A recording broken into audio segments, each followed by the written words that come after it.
Sejam todos e todas bem-vindos ao programa Democracia de hoje, que vai tratar da importância de cuidar das finanças pessoais e também familiares, principalmente neste período em que estamos iniciando um novo ciclo.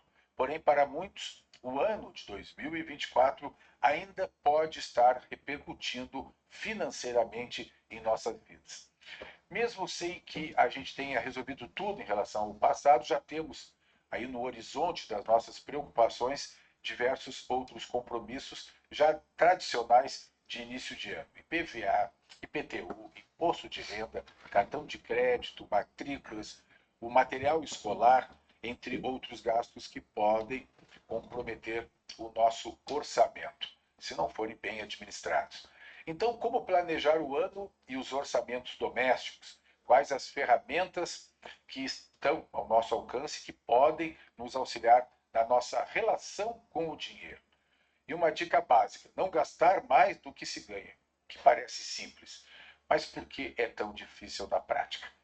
Para ajudar a responder essa questão e nos ajudar também a ter uma vida financeira mais saudável, com melhor qualidade de vida, estamos recebendo aqui no estúdio multimídia da TV Assembleia os nossos convidados, Everton Lopes, economista comportamental. Prazer tê-lo aqui mais uma vez. Já fizemos vários programas, mas no estúdio, né, no estúdio lá de dentro, né?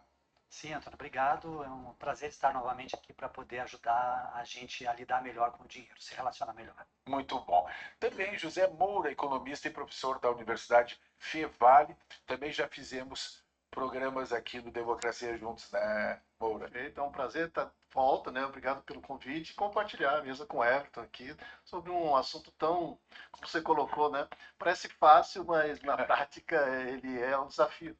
Desafio. Mas é importante, né, lidar com isso, né, Everton? Já que tu tens aí no teu currículo, né, muitos anos, né, observando, né, a partir da ciência, observando o comportamento das pessoas em relação ao dinheiro, né? Isso, como é que isso tem evoluído? Né? Como é que tu vê na sociedade essa questão da ideia do dinheiro também, que tem toda uma influência cultural, né, religiosa, como lidar com o dinheiro, que, né, no passado se falava muito, né, que o dinheiro é uma coisa que lembrava mais era um pecado, né, falar em dinheiro, ganhar dinheiro, né, parece que gerava certa culpa. Como é que isso também é um lado, né, lado psicológico, né, que influencia. Sim, Antônio, eu quero até complementar, contribuir com a complementação da tua abertura, onde tu falou assim, bom, que são duas regras fundamentais das finanças pessoais. Tu disse a primeira,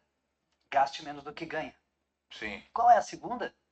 Quero Jamais saber. esqueça a regra número 1. Então, quando a gente não esquece a regra número 1, vai sobrar dinheiro, a gente vai estar aí formando reserva de segurança, e eu não gosto de chamar de reserva de emergência, porque a gente chama escassez, já trazendo o lado do relacionamento com o dinheiro. Então, reserva de segurança. Por que de segurança? Porque se o imprevisto acontecer, e ele acontece, a gente está prevenido, e se a oportunidade acontecer, a gente aproveita.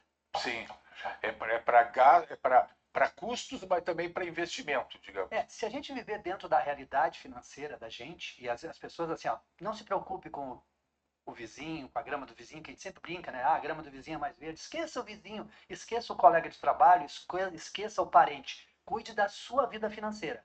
Se você viver dentro da sua realidade financeira um degrau abaixo, gastando menos, como tu falaste, ela não vai ter problema, independente de crises. É que eu já fiz alguns programas sobre saúde mental, que tem uma relação com isso, da ansiedade, que talvez cada vez maior, né? A ansiedade, do agir, né? De forma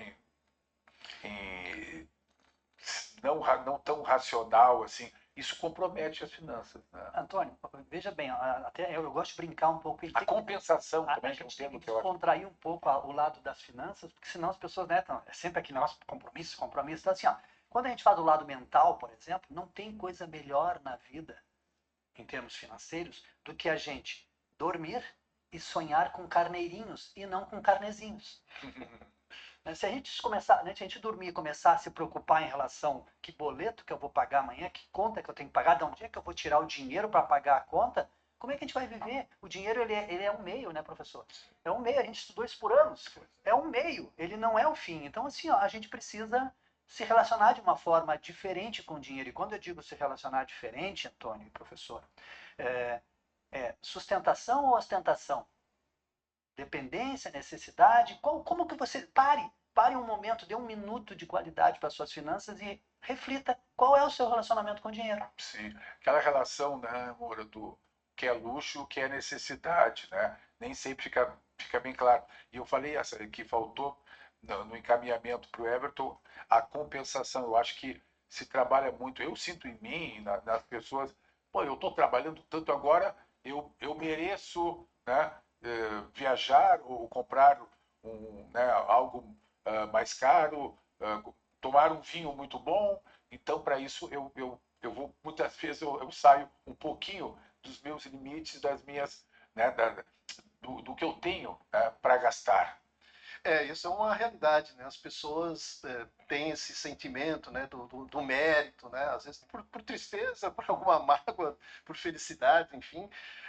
Claro, tudo isso é necessário até porque o estão faz bem para a saúde, né? Aquele momento, né?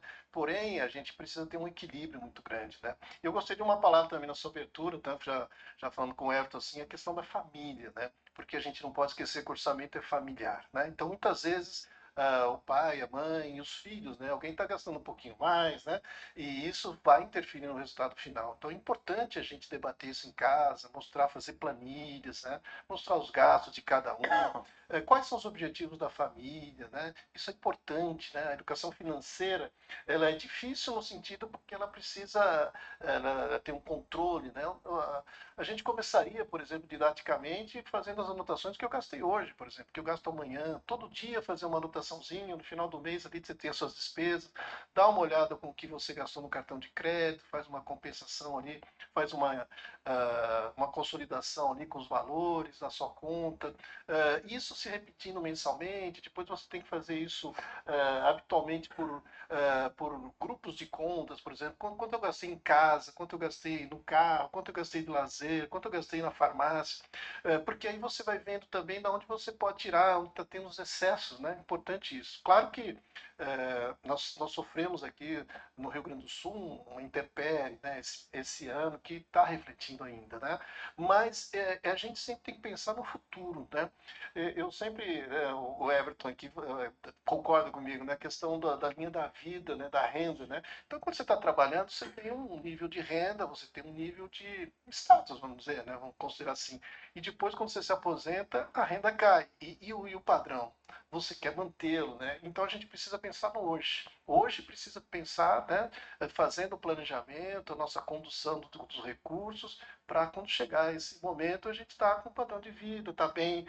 E aí você pode cuidar da saúde, você pode ter tranquilidade para você viver a vida e usufruir, né? E a gente está falando de mérito, né? Do que tudo que você trabalhou, você pode usufruir, porque você, de certa forma, fez. Eu concordo muito com essa questão da reserva, né? A reserva, eu sempre falo que nós precisamos ter uma reserva, porque nós não podemos trabalhar pressionado no dia a dia. Amanhã é dia 10, amanhã é dia de pagamento de imposto, é pagamento desse boleto.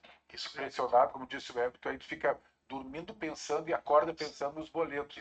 E isso interfere diretamente na saúde, né? Eu vejo muita gente que teve problemas, né, de saúde graves por isso, por excesso de preocupação. Até cuidava da saúde, né, daquelas dicas básicas que é de alimentação, que é praticar esportes, mas também praticava essa neurose, né, em relação às dívidas, né? E só pensar não resolve, né? Tem que agir, né? E na própria faculdade, na própria universidade, esse é um tema importante que vocês discutem bastante? Sem dúvida, né? Na economia a gente tem tentado muitas vezes, né, colocar isso já nas escolas, né, fundamental, porque lidar com dinheiro, as crianças já participam da vida ativa e hoje tem muita facilidade a questão dos cartões, né, dos jogos que tem. Então, na universidade é quase que um item obrigatório e a gente tem algumas disciplinas eletivas também que a gente foca exatamente isso, né? Tem uma disciplina, né, a jornada do sucesso, né? sucesso e ascensão profissional e financeira. O fato de você se colocar bem, estar bem também no seu trabalho, usufruir, né, ter uma qualidade de vida no trabalho, que isso é super importante, né? Um bom ambiente, uma boa atmosfera para trabalhar, para você também ir fazendo essa reserva para chegar lá no final, né? Vamos dizer, no final da vida útil, vamos dizer, de trabalho, quando você decide realmente se aposentar e você tem um padrão estabelecido, né? Você continua com o mesmo padrão, então isso dá um conforto muito grande. É isso que a gente precisa estar com o olho lá no futuro. Everton, eu sei que tu tem mais uma longa jornada de palestras, né, falando sobre educação financeira, dicas, né? Eu já acompanhei, então são bate-papos assim bem humorados também que tu conduz, né? Isso realmente tem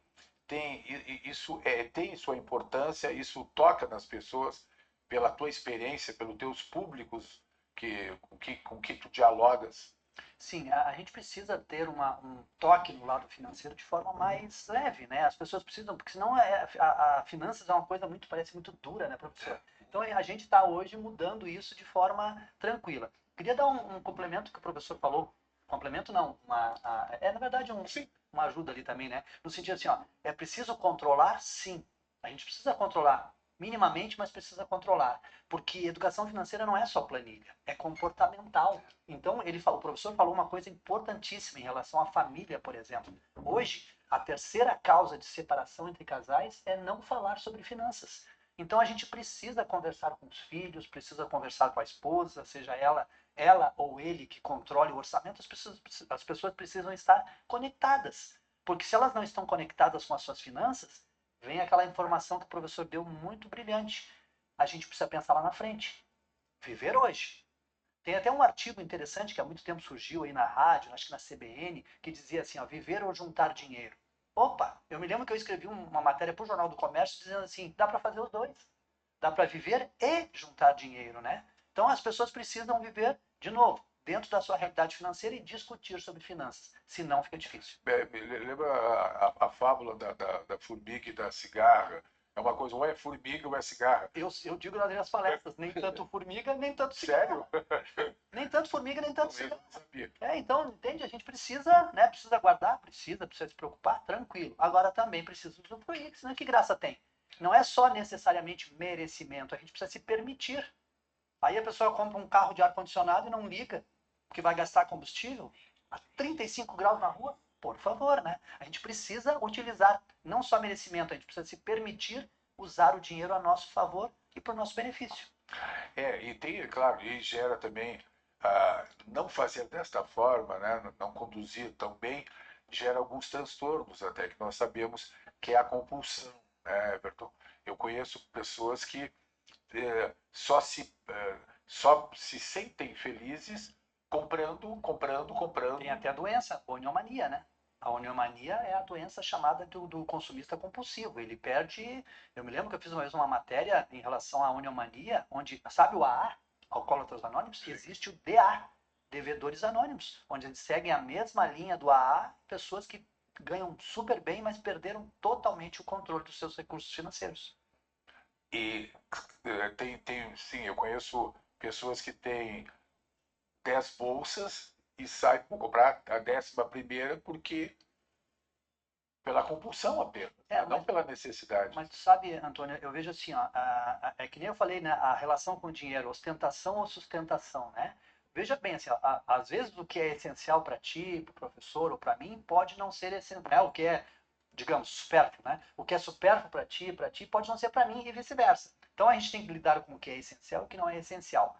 No caso da bolsa, por exemplo, se a pessoa, veja bem, ó, todos nós temos os nossos hobbies, os nossos desejos. Eu gosto de colecionar moedas, por exemplo, tá? Então, assim, ó, se a pessoa tem 10 bolsas, vai comprar a 11ª bolsa, e isso em nenhum momento afeta o seu orçamento, ele está equilibrado, as contas estão em dia, está investindo, não tem problema nenhum comprar essa outra bolsa. Ela gosta de bolsa, que ela tenha 20.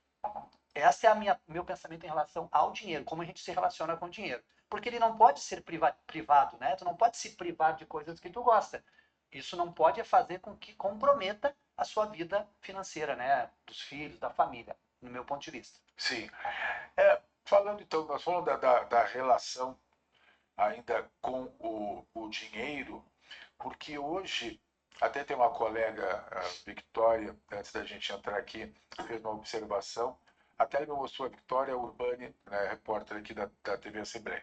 Ela me mostrou duas coisas. Primeiro, que ela tem uma planilha no computador com todas as entradas, saídas, os gastos, no Excel, até com aquele gráfico, né, redondo, assim, determinando o que é, né, o que ela, para o prazer, para as dívidas, o que ela guarda ali para pagar as contas do mês. Quer dizer, não deve ser comum as pessoas fazerem isso. Pode ser uma exceção, mas achei interessante. E a outra é essa ideia de que agora tu trabalha, deposita na tua conta, tu usa o cartão, esse dinheiro tu não vê mais, ele não está ali. Né? Me pedem muitas vezes um apoio na rua, eu digo, mas eu não sei a última vez que eu tive uma nota, né, na carteira. Não sei, outras pessoas têm. Né? Isso muda a relação, nós estamos vendo uma outra fase também em relação ao dinheiro, por não estar tão próximo dele, porque antes a gente pegava as moedas e poupava, né? Naquele tempo lá da Pitaçu, da Formiguinha, do cofrinho. Isso mudou, né, amor? Muda bastante, né? E o Everton, claro, é especialista em comportamento, né?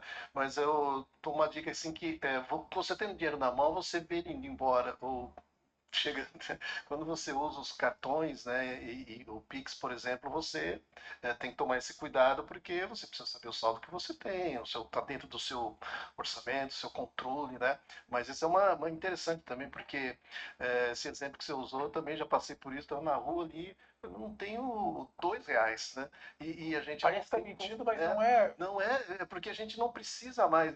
E cada vez mais, né? A gente quem tem a oportunidade de viajar assim, pagar o ônibus com o próprio cartão de crédito, né? Tudo isso, as facilidades é que a vida também tu tem o Uber, tu tem o táxi, tudo fácil, tudo facilitado, e tem que ser assim, né, Everton? Por conta dessa economia que mudou, pós-pandemia a gente teve uma aceleração, obviamente, isso já estava, acho que programado assim para ser um pouquinho mais tardio, mas acabou se antecipando, né, Everton? Isso acabou mudando e os mais velhos assim tem uma dificuldade, mas os jovens estão navegando muito bem nessa economia.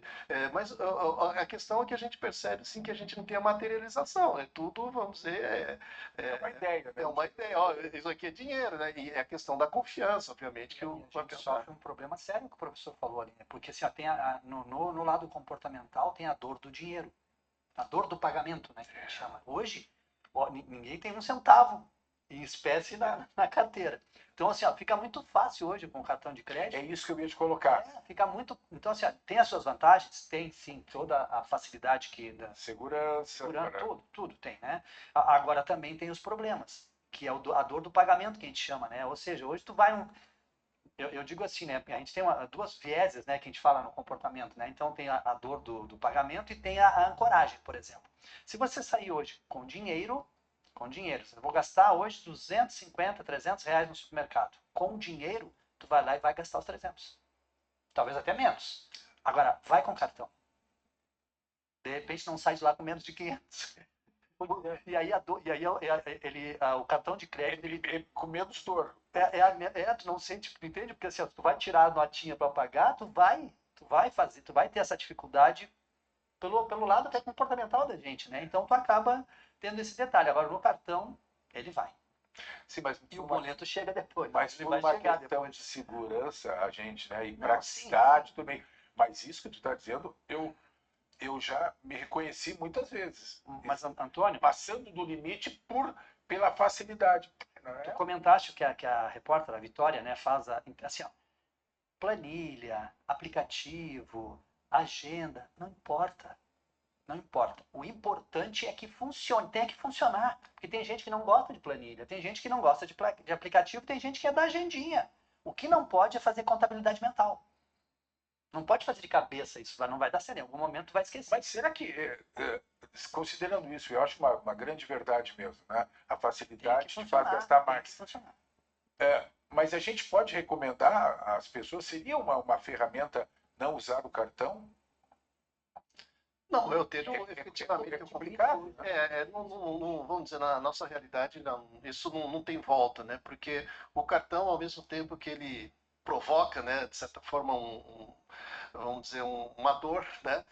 Mas ele tem um facilitador, né? O que você pode pagar, o que você não poderia Tem o pagar cartão à de débito, vista, né, né? professor? Exato, Tem tem o a cartão parte de de, né, débito, tirando tem em o espécie, você Pix, né? pode usar o Pix, o Pix, débito. mas, né? Então, eu acho que é importante, como o Everton destacou, a questão de você ter um controle que funcione, né? Não pode ficar só no mental, porque você precisa ter alguns obstáculos, assim, alguns limites para determinada conta. Como eu falo da planilha, né? Da Vitória, a questão de quanto eu posso gastar em casa, quanto eu estou gastando em compras. Então, você tem que ter bem definido isso, quanto você pode gastar em cada item.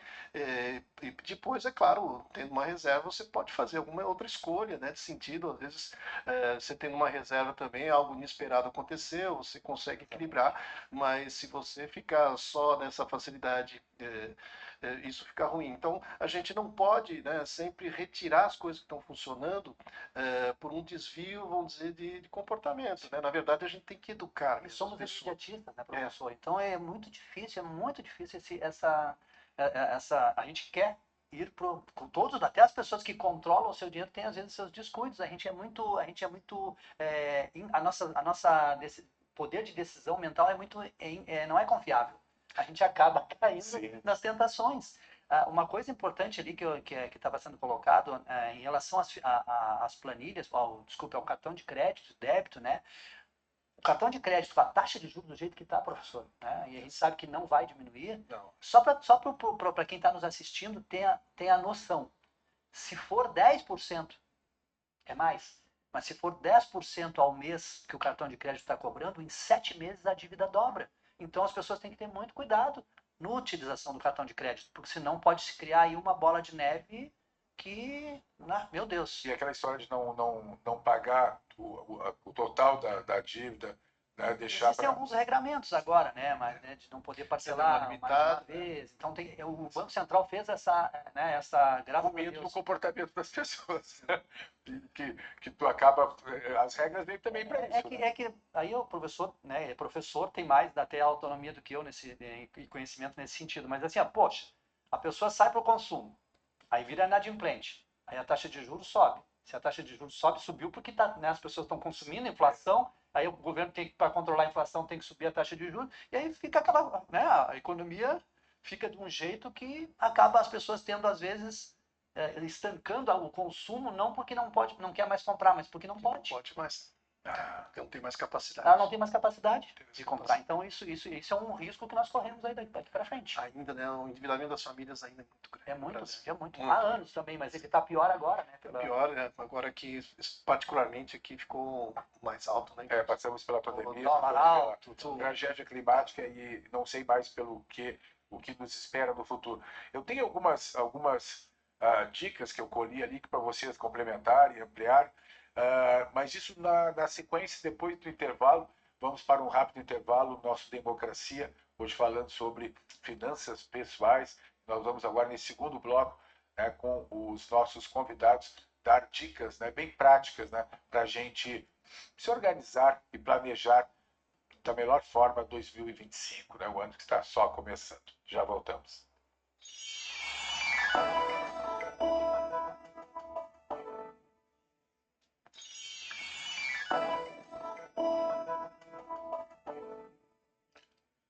Voltamos para a segunda parte do nosso programa Democracia de hoje, tratando de finanças pessoais. Estamos no início do ano de 2025, então é preciso planejar o futuro e se organizar para isso. E contamos hoje, de forma presencial, com a presença do Everton Lopes, economista comportamental, e também com José Moura, economista e professor da Universidade Fevale.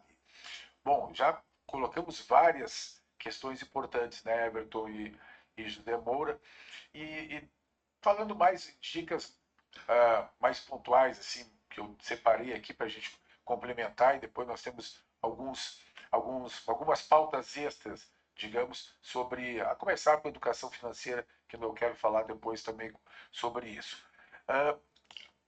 Fala sobre a importância de anotar gastos e categorizá-los, que ajuda a organizar o orçamento doméstico. Isso é importante. É importante E eu complementaria assim, porque me vê assim, ó, eu conheço pessoas que anotam absolutamente tudo. Né? Isso, quando jovem, eu via um tio fazer isso. E eu achava assim, mas isso aí parece, será que não gera uma neurose muito grande? Né? Tudo que tu compra, tu vai lá e comprava e tinha um caderninho e anotava, né? Uma caixa de fósforo, tá? Isso aí, isso aí é prático, é importante, mesmo que a ideia de quem está vendo assim parece que possa gerar algum tipo de neurose, professor. a gente tinha na ideia no passado o avarento, né? Aquele que ficava, né? Nesse sentido. Mas voltando ao comportamento, né? Hoje é tudo como você encara isso, né? A pessoa está anotando ali para ela, não, isso aqui é importante para mim. Então, se você dá um grau de importância que é real, né? E depois você tem o controle das suas finanças, do seu dinheiro, você sabe quanto pode gastar em cada item, como você falou ali da conglomerado, né? De contas e que eu posso quanto gastar em cada conglomerado, isso é muito importante. Então, essa leveza que a gente precisa ter, né, que o Everton já pontuou, de você tratar isso com uma naturalidade, né, porque é necessário, sim. Né? Da melhor forma possível, né? Uma anotar no caderno, numa planilha. Então, existem aplicativos para isso, mas cada um tem um estilo, cada um tem uma forma, então é só respeitar essa regra, a sua regra, né? E tratar isso com muita leveza, dado um sinal que é importante, significativo para você fazer. Sim, porque nós temos no orçamento, né, das famílias, pessoal, nós estamos falando de finanças pessoais, mas existe um orçamento pessoal e familiar, né, que deve ser compartilhado, como já dissemos aqui no primeiro bloco, mas essa questão, nós temos que é importante definir assim o que é fixo todo mês e o que podemos fazer a partir daí. É possível se organizar e planejar com essa visão? Sim, eu acredito que existem dois grandes grupos, essenciais e não essenciais. Então, dentro das essenciais, das despesas essenciais, estão aquilo que a gente vai até pro resto da vida. Água, luz, telefone, alimentação, essas coisas todas. Condomínio. E quanto menos, eu acredito que o professor possa concordar comigo, quanto menos engessarmos nossa receita dentro das despesas fixas, essenciais ali, mais qualidade de vida a gente tem. Porque daí vai sobrar, porque água e luz todo mundo tem. Uns gastam menos, outros gastam mais, mas aí o que sobra, que são as não essenciais, digamos assim, o que sobra para que a gente possa aproveitar a vida? Então, quanto menos engessar, melhor. Claro que, entende, às vezes hoje mesmo eu atendi um cliente e aí ele disse assim, nós estamos pensando em trocar de casa, comprar uma casa maior, aquela coisa toda. Bom, aí ia sair de uma prestação de R$3.000 para R$5.000. Tu engessou mais 2.000 da tua renda. E aquilo é fixo. E como é um financiamento, vai para 300 e lá vai pedrar. Estava faltando 5 anos para terminar, vai voltar 20 anos de novo. Então, as pessoas precisam analisar isso. Essa parte do presente da gente, né? Senão, só que, de novo, quanto mais a gente engessar a parte do essencial, da conta fixa, da despesa fixa, menos qualidade de vida a gente tem. E não estou dizendo que morar numa casa boa, que está dentro da despesa fixa, não seja bom. Mas a gente tem a ideia, o professor pode discordar de mim ou não, de que assim, tu comprou um carro novo hoje, tudo é gostoso. Daqui 6 meses é um carro. É um carro. Já é um seminovo. Já é um seminovo e é um carro. Então a gente ou já está pensando em trocar. Nós somos assim, todos nós somos assim. Então a gente precisa deixar mais livre, a gente precisa experienciar mais o uso do nosso dinheiro. Uma viagem, né? Sair para jantar com a esposa, com a família. Precisa mais isso. Porque as contas fixas, nós vamos carregar para o resto da vida. Então, nosso orçamento dá para dizer que, definindo o que é fixo do valor que nós recebemos, isso aqui é fixo. O que sobra é o que nós podemos administrar. Porque isso não isso, o que pode ser administrado. Porque o que é fixo já está ali. Eu vi uma vez de um economista falando que o que é o casamento do ponto de vista da economia? Não sei se você deve ter ouvido. É dividir os custos fixos. Né? casar para dividir os custos fixos. Mas tem outros custos que, a partir daí, até o momento que nós temos os filhos, e aí veio muitos outros custos. Mas é isso, é essa definição do que é fixo e do que é móvel, e a partir daí nós podemos, desse que sobrou, a importância da poupança, né, Moura? Sim, só complementando, assim, é bem importante esse ponto que o Everton tocou, né? Eu sempre tratei, assim, nós como empresa também, né? Porque nós precisamos, esse fato do crescimento, o grande problema da empresa, assim, eu vou crescer, mas por quanto tempo? Vai ter receita suficiente? Vou vender suficientemente? Então, essa decisão também fica muito clara, né? Você partir para um outro, um caso, um apartamento, uma casa, que qual o retorno que ela vai te dar? Né? Se é uma casa, você poderia aproveitar de outras formas também, né? E hoje se pensa... Podia viajar mais. Viajar mais.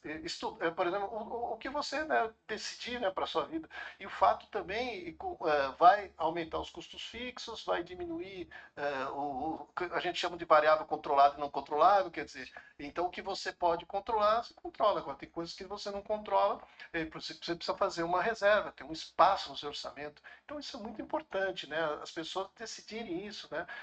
Porque às vezes você aumenta o seu patamar, como eu falei no início, seu padrão de vida aumenta e você não vai querer perdê-lo, mesmo lá na velhice, vamos dizer assim. Então, isso é mais difícil, é bem difícil, então é importante essa decisão, né, ter pé no chão, ter consciência se realmente vale a pena, né? Todo esse esforço, né? Qual o retorno que você vai ter? Lógico, uma casa nova, um momento novo, mas Professor, por quanto tempo? o caso de um carro, por exemplo, trocou de carro. Bom, o IPVA vai sair mais caro. Se o carro é, né, sai de um carro normal ali para um SUV, por exemplo. Manutenção é maior, mesmo que depois. Né, o pneu de um Celta é diferente do pneu de uma caminhonete. Sim. IPVA, IPTU, desculpa, IPVA, seguro, tem todo né, manutenção, tem todo. Então, se a pessoa precisa acompanhar este padrão, foi aí querendo complementar isso que você falou, que foi perfeito. Então, assim, se a pessoa mudou o padrão, ela tem que ter condições de bancar esse padrão, senão ela vai sofrer. E aí entra o que o professor comentou também, né? Existe a diferença entre o sovina e o perdulário.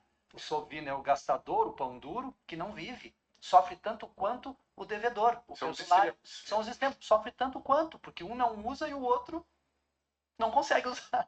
Então a gente precisa ter um equilíbrio aí para poder ter qualidade de vida, né? E nessa ideia do carro, pode ser, tu estava falando de trocar o carro, né, por mais novo. Mas digamos, aquele que não tem o carro e quer ter quer ter um carro. Ele pode pensar na hora assim, bom, eu tenho o custo do carro e depois eu boto a gasolina, né, toda semana. Não, mas um carro ele te dá muitas outras despesas, né? É que o erro que o consumidor, vamos chamar de consumidor, né? O erro que o consumidor, o cidadão tem, no meu ponto de vista, comete quando as compras são nesse um valor maior e por longo tempo, é o impacto da prestação no bolso. Ah, esta prestação eu posso pagar. E aí esquece.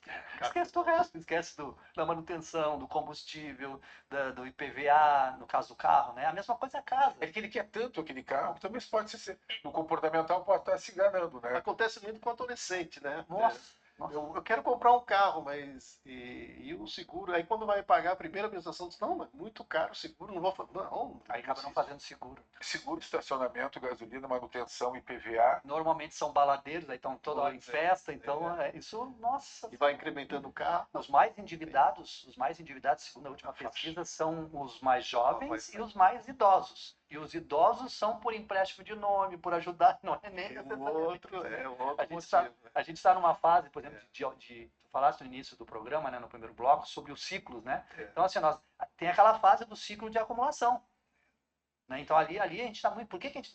Tem gente endividada? Claro que tem, mas por que ali não tem muito endividado de grande porte, digamos assim? Porque as pessoas estão preocupadas na construção do seu patrimônio, da família, aquela coisa. Tem perrengues? Tem. Mas chega no idoso ou é no jovem, aí a coisa fica feia.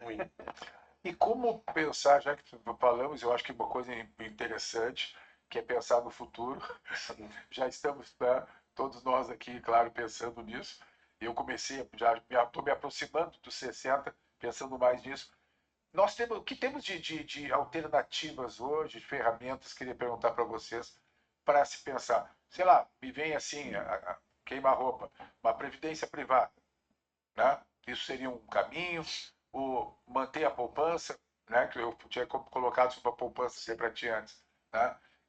Pode uma pessoa, para poupar, precisa ganhar muito e sobrar bastante, ou isso é uma questão cultural e todos podemos formar uma poupança e ver ela crescendo, nem que seja devagar, mas pensando no futuro talvez mais distante para quem tem 20, 30 anos. É primordial a reserva, né? A poupança. A poupança tem um nome já muito, né, característico da caderneta, né, daquela que se anotava ali no bar, onde a gente ia fazer na venda, ia comprar a prestação, né? Então, a poupança é uma cultura, né? Então, é o fato cultural, como você bem colocou, né? As pessoas precisam se acostumar a ter uma reserva. Eu preciso ter uma reserva. Quando eu vou começar? Imediatamente, olhe seus gastos, vê o que você possa diminuir, sem interferir, obviamente, na sua no que você precisa, na necessidade, questão da utilidade na economia é muito importante, né? Então você faz uma poupança, depois você tem a cultura de guardar e aí vai para os outros instrumentos ativos financeiros que aí tem os bons para se escolher, né? Dentro do Tesouro Direto, e aí você vai experimentando. Claro, o que a gente fala, né? Os juros estão muito altos, de 12,25 uma taxa Selic. Então a gente tem que trabalhar com juros a nosso favor, não contra, né? Então sair do endividamento para usufruir esses juros altos, principalmente agora, né? Mas é claro que é um segundo passo, porque aí você vai para ativos financeiros que vão lhe dar maiores, vão aumentar a sua reserva lá, né? Então, o fato de você ter uma previdência é um caminho, né? É tudo tomar cuidado, né, com a taxa de administração, mas tem ativos até no exterior, você pode aplicar no exterior. Então, é só ter informações corretas, né? Eu sempre digo assim para as pessoas, né, que têm dificuldade, converse com alguém na família, que você sempre tem alguém na família, um colega, um amigo que tenha, você possa confiar, de certa forma, ele vai te ajudar. Ou se não, vai procurar ajuda profissional mesmo, alguém que vai organizar, né? O sistema financeiro. O sistema financeiro, né?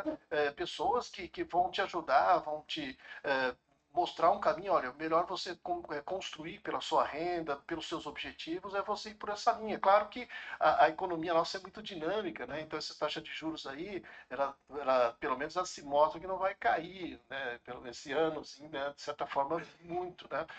Mas é claro que a gente espera que lá no final, até porque a inflação cai, enfim, o ambiente econômico fique melhor. Mas aí você vai ajustando, né? A sua, vamos dizer assim, a sua trajetória de investimentos, né? Então a gente tem o que a gente tem que gastar porque é fixo, né? O guardar, gastar com coisas que vão nos fazer bem e ter aquela reserva, né? E aí os ativos financeiros eles são completamente, né, favoráveis a isso, né? Porque tem vários instrumentos que você possa usufruir e ter ver o seu bolo crescer, tá? Isso é importante. Sim, é isso, né, Everton? A questão da poupança. As pessoas podem poupar, devem poupar, não importando, porque muita gente diz assim, mas eu ganho 2 salários mínimos, eu não tenho condições, me sobra muito pouco. Desse pouco, é importante poupar, mesmo que seja pouco, o que isso também trabalha, né, no imaginário, no comportamental, como a gente vem Assim, tratando Antônio, aqui. a gente precisa criar o hábito do investimento, né? E poupar é diferente de investir. Poupar é quando sobra, né? A gente precisa sobrar. É diferente de investir. Hoje dá para investir com R$ 30, R$ 40. Mas, assim, não adianta dizer assim, você vai, né, como o professor falou, tesouro direto, sim, é excelente, mas depende de perfil, depende de o que a pessoa quer fazer com esse dinheiro, quais são os objetivos. Mas o grande defeito, eu acho, das pessoas que não conseguem investir são que, primeiro, elas pagam as contas e quando sobrar, se sobrar, vão investir. Tem que ser o contrário. No livro do Pai Pobre, do Robert Kiyosaki, por exemplo, ele diz, pague-se primeiro. Isso a gente sempre, né, a gente falou isso a vida inteira, pague-se primeiro, reserve primeiro, seja a previdência privada, é uma gestão passiva, né? A gente está jogando na mão, investimentos, tu está jogando na mão de alguém que vai gerir o recurso para ti. Mas às vezes é uma saída, porque se eu não conheço nada sobre investimentos, se eu não sei fazer nada sobre isso, ok, eu preciso ter pelo menos o hábito de fazer sobrar e aí pegar aqueles 50, 100, R$ 200 que sobrar, R$ 1.000 que sobrar e passar poupar e passar a investir de uma certa maneira. Por quê? Porque e fazendo isso de forma primeira, né? Por que isso? Porque se a gente deixar para pagar as contas primeiro e investir depois, pode não sobrar. Em outras palavras, tu está dizendo que passa a ser essa poupança ou esse investimento na faixa dos custos fixos. Isso, Mais ou menos isso. por que eu estou dizendo isso? Porque assim, ó, se a gente não colocar o investimento, o pague-se primeiro, né, chamando de pague-se primeiro, dentro da nossa despesa fixa, a gente tem muita dificuldade de poupar. O brasileiro é assim, ele tem muita dificuldade. Então, e tanto que existem tem o desafio das 52 semanas, por exemplo, para a pessoa ter o hábito de começar a investir, a guardar dinheiro, digamos assim. Como é que é isso? É bem fácil, mas depois fica difícil quando as pessoas vão dizer, mas isso é fácil. Faz para ver. Eu desafio a fazer. R$1 na primeira semana, R$2 na segunda, 3 na terceira, 4 na quarta e assim vai sucessivamente. No final de 52 semanas, tu tem R$1.378. É um começo. Para quem nunca poupou, é um começo. Agora, tenta fazer... E é lúdico, né? Mas as pessoas dizem, mas R$1? Vou começar com 5. Não dura 3 meses. Por experiência, eu estou dizendo. Dá um passinho começa com R$1 para sentir como é que funciona. Eu tinha um evento bem próximo, né, que tinha uma diarista em casa, ela guardava uma diária por mês. Uma diária por mês. Ótimo. Então isso é um aprendizado, né? Puxa vida, parabéns. E essa questão cultural, como você coloca. A disciplina, né? Tem disciplina. E o professor disse uma coisa importante, não tem nada a ver com renda. Tá? Por exemplo, era diarista, né? Diarista. Então, assim, não tem nada a ver com renda, tem cabeça. Eu tenho clientes que ganham quase R$100.000 por mês e estão endividados. Eu estava milionário. Estaria milionário com R$100.000 por mês, né? Percebe? E tem gente, né, uma diarista, que guarda uma diária por mês. Vai longe. Tem a cultura do dízimo, né? É o pague-se primeiro, nada mais é do que o pague-se primeiro dízimo, que nas igrejas tanto tem, né? E em alguns povos, né, tem mais essa cultura. E uma coisa que me chamou a atenção, que a gente estava até falando aqui no intervalo, é que a questão do parcelamento, né, parcelar compras, isso é muito uma cultura nossa, e isso eu desconhecia. Sim, aqui no Brasil, né, até para estimular o comércio, né, porque às vezes a gente, economista, passa por ser muito chato, né, em certa ocasião eu estava falando exatamente dessas regras de cuidado com dinheiro, aí um comerciante falou, mas aí você acaba com o meu negócio, né? Não, é assim, é que é reserva para gastar, né, exatamente, aí depois ele vai comprar, mas o Brasil, ele favorece esse consumo, nós puxamos um pouquinho, assim, o consumismo americano, né, de certa forma, muitas coisas nós importamos, né, e isso, de certa forma, facilitou, né, mas, de certa forma, também perdemos a mão, né, e isso foi criando uma bola, né? Efetivamente as pessoas viram que aquilo é muito interessante, o comércio também vai estimulando, e fora as propagandas, né? Aquela questão da publicidade, enfim, do marketing. A gente tem um apelo, né? Nós somos afetados a todo momento com propagandas, né? E isso que geram necessidades que tu não tinha. Né? Você não precisa, né? Como o Everton colocou, isso aqui não é para mim, né? É ótimo, muito legal, muito bacana, né? Mas não é para mim, porque eu vou usufruir por pouco tempo e depois eu vou sofrer mais para pagar esse tanto, né? Isso não é falar mal dos nossos queridos supermercadistas, né? Mas eu me dei conta assim, se eu tenho poucas coisas para comprar, se eu for no mercadinho, que é mais caro o preço unitário, né, dos itens, por questão, né, óbvio, né, pela escala que tem, claro, o supermercado, ele consegue preços melhores. Só que tu entra no supermercado, tu sai com muito mais coisas que tu não pensava em comprar. Então acaba sendo econômico comprar no mercadinho, né? Eu brinco sempre lá em casa. Faça uma lista. Saiu para comprar, faça uma lista. Mas é que tu olha aí o comportamento. Aí é o comportamento, né? Precisa ser regrado. Hoje, educação financeira é comportamental. É comportamental, é comportamento, é comportamento. E nas escolas, como é que está isso, Então, Everton? pois é, até na época... Tem que começar cedo, né? Nós tivemos nós trabalhamos, eu praticamente trabalhei junto ao Banco Central, tá? E ao Corecon, na época que eu trabalhei, que eu fui conselheiro e vice-presidente lá. O que nós fizemos? Nós conseguimos fazer e implantar aqui no Sul, por exemplo, né, um concurso na época de educação financeira nas escolas. Enquanto o projeto da Estratégia Nacional de Educação Financeira andava. Hoje, a educação financeira ela está nas escolas de forma interdisciplinar. Sim. Ela não é uma disciplina, né? Ela está dentro da matemática, sempre esteve dentro da matemática de alguma forma, né? Mas hoje ela está dentro da matemática, da geografia, da história, quase todas as disciplinas. A educação financeira hoje está presente e é lei.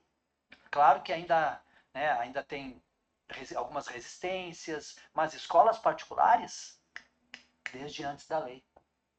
Desde antes da lei. E aí a gente vê quanto mais cedo tivermos, mais prosperidade as pessoas terão conhecimento, terão se relacionando com o dinheiro. Então é muito melhor. Vai tratar isso com maior naturalidade. Isso, e não daquela forma, sabe, mais dura. Eu sempre digo, mais leve, tem que ser leve. Quanto mais leve, mais fácil, de forma lúdica, como o senhor falou há pouco tempo, né? Então, assim, de forma lúdica, de forma leve, a educação financeira, ela está entrando. Através de jogos, através de... Não tigrinho, tá? Através de jogos, entre outras tantas coisas importantes. A administração, eu tenho um item aqui que eu queria perguntar para vocês, do cartão de crédito. Sempre foi, assim, um vilão assim, na vida das pessoas, né? Por a gente não administrar tão bem as compras, né? E a gente já falou no primeiro bloco que se pegasse o dinheiro, né? A cédula é uma coisa, com o cartão de débito é outra, e com o cartão de crédito é menos dor ainda, como diz o Everton, né? É menos dolorido, né, Moura? Mas essa é uma administração importante com os juros que nós estamos praticando, que estão sendo praticados aqui, né? Sim, é como se falou, o cartão de crédito é muito taxado como vilão mesmo por conta do comportamento, mas ele é um aliado, né? O fato de você poder pagar e você usar aqueles dias que vai ter mais prazo ainda para pagar, então que você tem um tempo para se preparar, no mínimo, né? Vamos dizer assim, até o fato de você tem que deixar o dinheiro, né, caber dentro do seu orçamento, mas às vezes você tem até um tempo para você ter uma reserva ali para uma despesa inesperada, um médico, tudo, porque você tem o recurso. E pode acontecer, você tem que tomar um empréstimo em banco e ainda está com o cartão lá para pagar. Então é importante, sim, pagar no cartão de crédito, mas, como você bem destacou, a questão de pagar a fatura integral, nada de parcelamentos, porque isso vai encarecer muito com a taxa de juros que vai passar de 300 ao ano, né? Claro, com limitador também, né? Que agora o máximo é o dobro da dívida, né? Que ficou pela regra do Banco Central nova, mas... regra para forçar a disciplina que a gente não tem. Me ocorreu uma coisa agora, a gente está falando sobre não gastar mais do que ganha, mas pensando assim, em emprego formal, de carteira assinada, com uma renda fixa, né?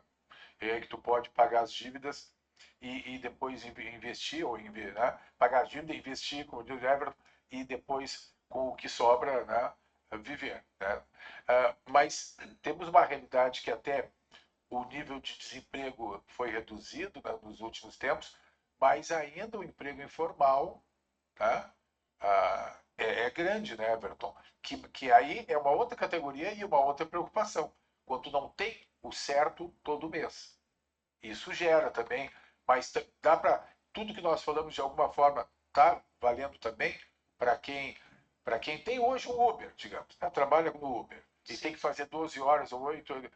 A incerteza do ganho, Sim. A incerteza do ganho no final do mês ou do quanto vai ganhar no final do mês é importantíssimo para que a pessoa realmente se volte um momento de qualidade para olhar para a sua vida financeira para que realmente caiba dentro do bolso, né, do seu orçamento. E uma coisa importante que a gente estava comentando, assim, eu trabalho finanças pessoais há mais de 25 anos. Então vai para 27, 28 anos que eu lembro, assim, tá? Então, eu não lembro de ter falado algo diferente de quando saem as pesquisas de SPC, Serasa, de inadimplência, é sempre superior de endividados, é sempre superior a 60% da população economicamente ativa.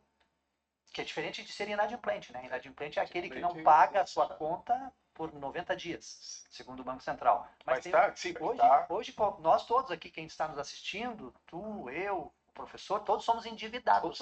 E endividamento é bom. E é bom. É bom endividamento. Aprendemos isso. Sim, aprendemos. Então, assim, o endividamento é bom, só que ele precisa ser, o consumo tem que ser consciente e o endividamento. No caso do cartão de crédito, só para complementar, e isso afeta muito quem é da forma informal, né? O cartão de crédito, por exemplo, assim, antigamente, tu era cliente top quando tinha um cheque especial de estrelas, tantas estrelas, ganhando 5, né? 5 mil, sei lá, um cartão de crédito com limite de 5 mil. Hoje tu pede um cartão, os caras já te mandam 10 mil de limite. Por quê? Porque a gente vai para o gasto. Só que, então, assim, ele é bom para um lado, né? Hoje, a classe média baixa, digamos assim, pode se classificar desse jeito, né? Ele tem o cartão de crédito como uma forma de, por exemplo, comprar uma televisão que custa quase o valor do salário dele, né? Falando de baixa renda, quase o valor do salário da pessoa, que ela não teria condições nem disciplinares de guardar dinheiro, aí ela parcela. Então, assim, esse é o bom, né? O do sem juros, vamos botar entre aspas aqui, né? Mas com isso, só para complementar, facilita. Então, só que a pessoa precisa ter o uso consciente do cartão de crédito, que é um excelente instrumento de crédito. Sim. E pedir conselhos, né? Pedir assessorias, consultorias, né? De profissionais, que eu acho que é importante, né? Sim. Que vocês estão aqui para exatamente passando para o nosso telespectador isso. Nós estamos já nos encaminhando para o final, mas eu tinha duas questões que eu não queria deixar de falar. Rapidamente, complementando isso, que para as pessoas com baixa renda, com, né, classe média, ou pessoas que são assalariados, o crédito é importante. Para que é importante ter ativo, é importante manter esse crédito, que é um patrimônio das pessoas menos abastadas, né? Porque o crédito é a questão de acreditar. Então, você, de certa forma, você tem para onde socorrer, né? Então, o cartão de crédito deve ser usado, obviamente, com muito critério, mas é importante, né? Para as pessoas de baixa renda, sim, porque é onde eles podem recorrer, né? E a gente vê a preocupação dela exato. E esses são os bons pagadores. Claro que, efetivamente, tradicionalmente, as pesquisas mostram, né, que as pessoas com uma baixa renda, elas são melhores pagadores, né? Agora, tem momentos que realmente, fatalidades na vida, enfim, como aconteceu agora ultimamente também, aí sim, né? Porque aí você perde totalmente o controle. Mas esses são bons pagadores, né? E como ele citou, talvez a renda alta, o cara está muito endividado, porque, de certa forma, o padrão é a obrigação. E essas informações, desinformações sobre a questão de movimentação PIX, estão falando também de um limite de 5 mil, que aí passa por uma outra categoria, que a Receita estaria aí fiscalizando, né, de forma mais contundente. O que nós temos aí de verdade? O secretário aqui da Receita Federal do Rio Grande do Sul foi muito claro. Ele disse assim, olha, essa é apenas para o Brasil cumprir as regras internacionais da OCDE, porque o Brasil está entrando, né? Então, por exemplo, a questão de lavagem do dinheiro, que sempre foi a questão de tráfico de drogas, enfim, e os participantes desse acordo, eles sempre têm que atualizar as informações, né? Trocar informações entre eles, né? Acompanhamento. E a Receita Federal sempre acompanhou isso, né? E a questão era 2 mil, passou para 5 mil. Então, de certa forma, melhorou as informações. Já era, né? Então, assim, então tem a questão... O que acontece? Passou desse valor? Não, na verdade, assim, o que acontece? Tipo, todas as informações dos bancos são obrigados a informar acima de 2 mil reais, né? Toda a movimentação para a Receita Federal. Agora já passou para 5 mil.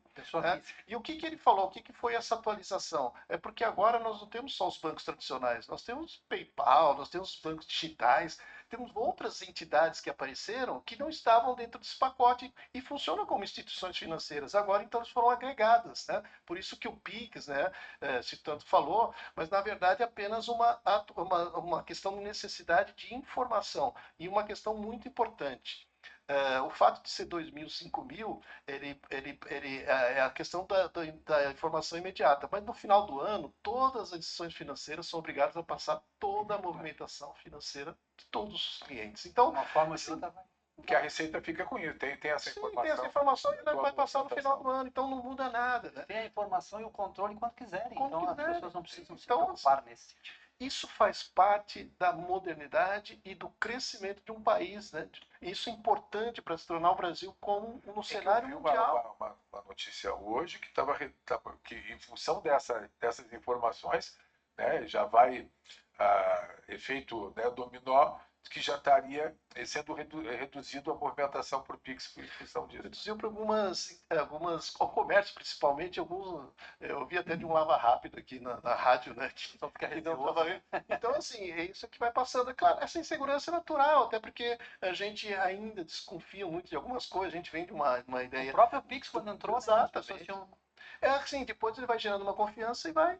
Sim, porque É natural. é tão bom que parecia mentira, ou que não era bem aquilo, né? É natural isso, né? O professor falou bem.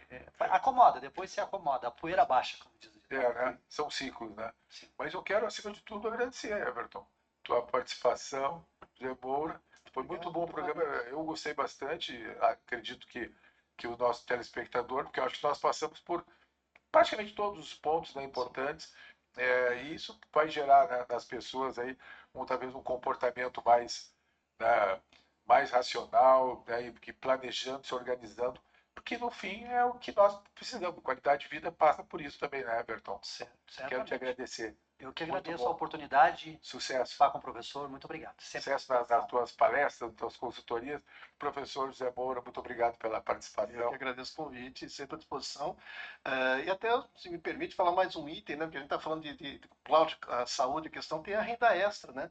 Que as pessoas, hoje, essa nova economia aí, então às vezes você é formado em letras, você pode corrigir um TCC, por exemplo, né? Vamos ter pelo menos Ajudar. 2 das 3 fontes de renda, Então, passiva, assim, extra e E principal. o talento, né? Porque ajuda a complementar a renda e ajuda a tirar esse sufoco, né? Então, se você tem um talento, e hoje essa nova economia dá muitas oportunidades, organizar uma área de viagem, às vezes, como você falou, está trocando de apartamento, levar para um apartamento que é diferente do que você tinha. Então, as pessoas contratam essas pessoas especialistas para organizar, isso é importante. Não é para consumir mais, é para ter melhor qualidade. Qualidade, perfeitamente. Quer dizer, não, porque sim, conseguindo renda extra, né, diminui aquela pressão em reduzir os gastos, né? Pode administrar melhor. Vai passar a sonhar Cuidado. com carneirinhos. Sim, e Cuidado para não extrapolar os e horários. não com Carneirinhos. Everton. Muito legal. Muito obrigado, José Moura. Agradeço principalmente a todos e todas que estão nos acompanhando até esse momento do nosso Democracia. Voltamos no próximo programa. Até lá.